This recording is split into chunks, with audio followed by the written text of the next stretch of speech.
सही बात है। अरे कब तक मैं झाड़ू दान कर लिए यो सोमवार गैस ने कर लिए। राधे राधे, जय गौ माता की। हमारी चाची कितनी सेवा कर रही है, गऊ को देख ले बाल्टी से पानी पिला रही है। और अरे अभी टाइम तय ले है चाची। बोल गौ माता की जय, जय बाबा लटूरिया की। ले शारदा जी गई जोत लगाने बाबा पे। राधे राधे राधे बाबा लटूरिया खांसी होगी वो गाने पा घूम रहे ना। क्यों लुटिया तो रोज भरनी है। हनुमान जी की जय हो।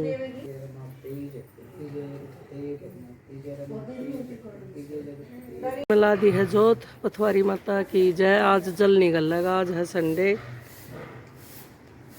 गृह सेवा पानी मैं तो वीडियो बनाने पर लाग रही हूँ उनकी। एक का जगह क्यों लाग रही हो जब झाड़ू देने कूड़ा ले जाएगी। आए जब पता दुनिया आवेगी। आज आके मंदिर में झाड़ू लाए तो कब तक मैं कितना मेहनत वो है। हम तो घर में भी लाए आए, घर में तो उठते लगेगी काम वाली तो दोपहर एक झाड़ू तो चाहिए तड़के उठते लगाना। और जब 3 बजे उठ लिया तो झाड़ू तो कट देंगे। काम करे हम झाड़ू देंगे अपना बुढ़ापा सुधार मंदिर साफ करके जोतबत्ती कराए देख ले। और जिसमें हमारी चाची के गोड्या का ऑपरेशन हो रहा है जिब से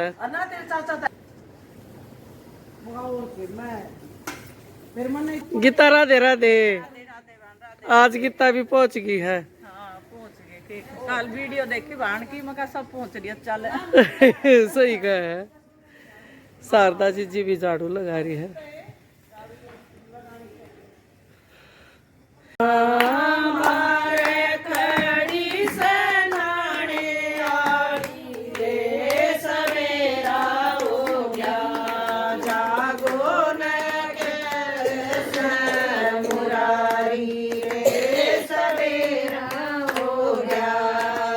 आड़े लिया कुर्सी।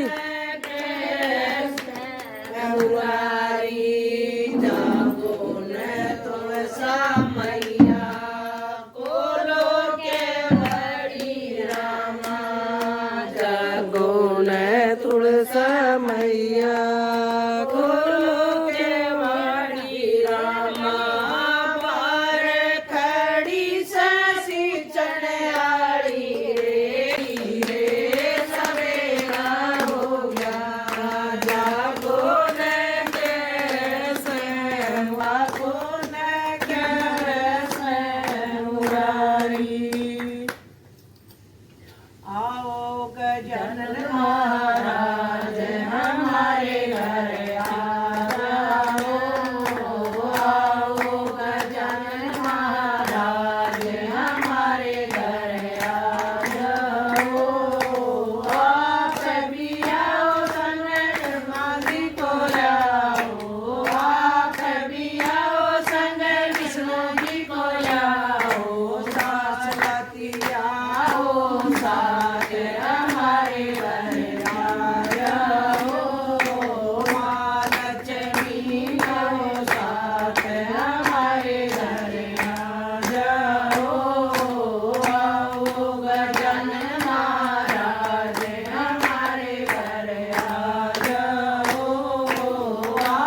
की जय। कार्तिक में तब हो गया है शुरू।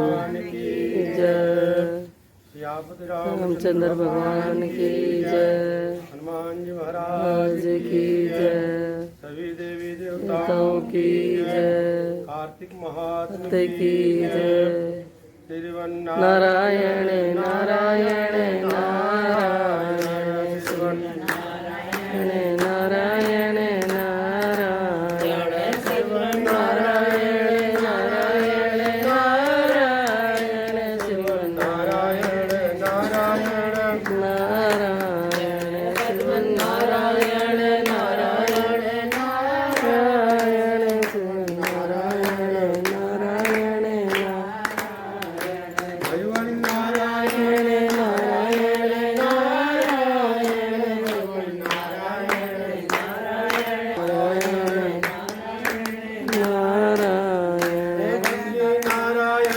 नारायण नारायण नारायण बद्री नारायण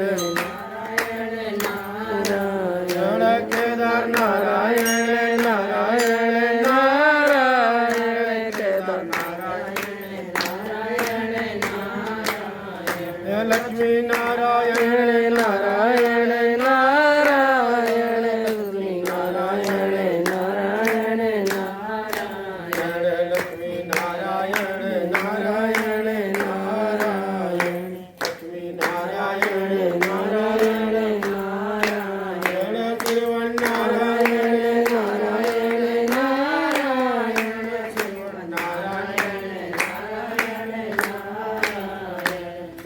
नारायण नारायण नारायण नारायण तिरुवन नारायण नारायण तिरुवन नारायण की जय। श्री श्री वाटुरियाज महाराज की जय।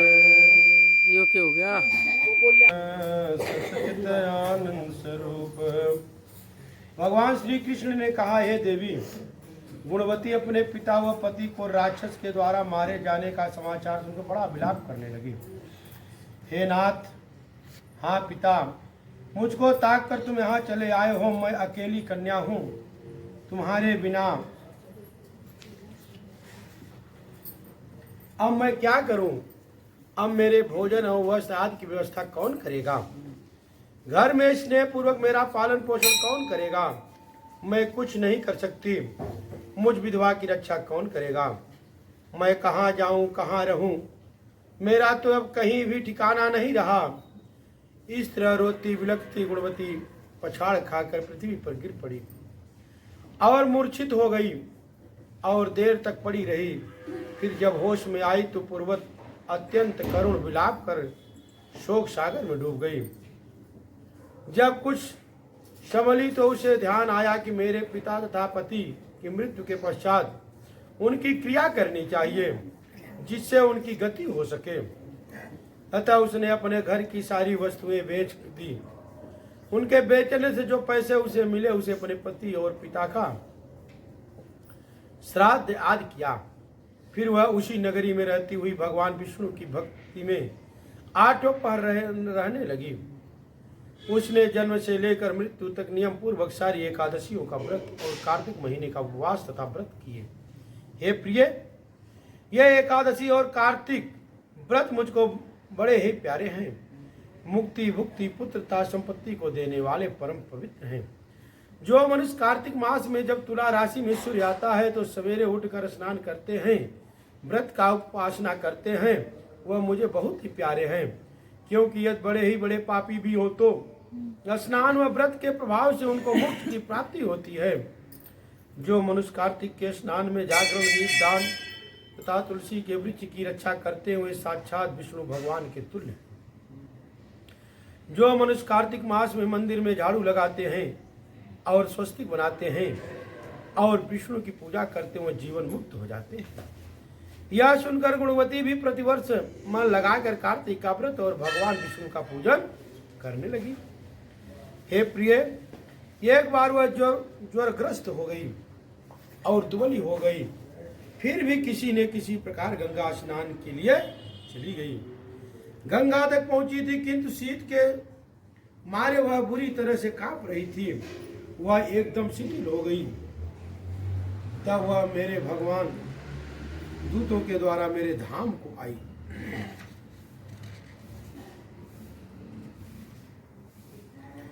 उसके पश्चात ब्रह्मा आदि देवताओं की प्रार्थना पर जब मैंने कृष्ण का अवतार लिया तो गुजरी थी, उसने अपने बहू से कहा कि तुम दूध बेचा।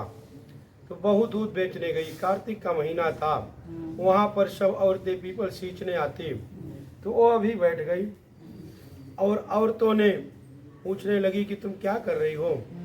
औरत बोली हम तो पीपल पतवारी सींच रही हैं। उसने पूछे इससे क्या होता है। औरतों ने जवाब दिया कि इसके करने से अन्न धन मिलता है, वर्षों का बिछड़ा हुआ पति मिलता है। उस गुजरी ने कहा तुम तो रोज पानी से सींच रही हो, मैं दूध दही से सींचूंगी। उसकी सास रोज कहती थी कि तू दूध दही बेचकर कैसे पैसे ला कर दे दे। तो उसने कहा जब कार्तिक का महीना पूरा हो जाएगा तब ला दूंगी। और कार्तिक का महीना पूरा हो गया तो पूनम के दिन गुजरी पीपल पतवारी के पास झगड़ा लेकर बैठ गई। पीपल ने पूछा तू यहाँ क्यों पड़ी है। उसने कहा मेरी सास दूध दही के पैसे मांगेगी। पीपल ने कहा मेरे पास नहीं है, ये भाटे टंडे पान धतूरे वह ले जा गुल्लक में रख दियो।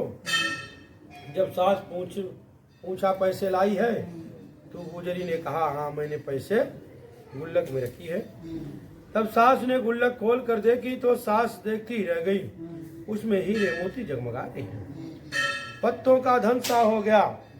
सास बोली कि वह इतना पैसा कहाँ से ले आई है। बहू ने आकर देखा तो बहुत धन पड़ा है। तब गुजरी कहा सासू जी मैंने तो एक महीना दूध दही से पीपल पतवारी सींचा था और मैंने उनसे धन मांगा तो उसने मुझे भाटे टंडे पत्ते दिए थे जो मैंने गुल्लक में रख दिए थे और यही हीरे मोती हो गए हैं। तब सासू ने कहा कि अब की बार मैं पतवारी सींचूंगी। सासू दूध दही तो बेच आती और हांडी धोकर पीपल पतवारी में रख आती और बहू से कहती तू मेरे से पैसे मांग। बहू ने कहा कि कभी बहू सास से पैसे मांगती है। सास ने बोली तू मेरे से पैसे मांग। बहू ने कहा सास दूध दही के पैसे मांगे। तो सासू जी ने पीपल पतवारी को जाकर धरनाथ लेकर बैठ गई। डंडे पत्ते पान भाटे उसे भी दे दिए और गुल्लक में ले जाकर रख दिए। फिर बहू खोल कर देखा तो उसमें कीड़े मोड़े बिलबिला रहे हैं। गुजरी ने सास से कहा कि यह क्या है। तो सास ने बोली पीपल पतवारी तेरे को तो अन्न धन दिया और मुझे कीड़े मकोड़े दे दिए। तब सास बोली बहू तो अरे सत मैं तो सच से सींचती थी और सासू जी ने धन की भूख से सींचती थी। इसीलिए है पतवारी माता जैसे बहू को दो ऐसे सबको आओ, जैसे सासू को दी वैसा किसी को मत देना। पतवारी माता की जय। या पतवारी माता की कथा सुना दी दादा ने, तपसी की कथा लपसी तपसी और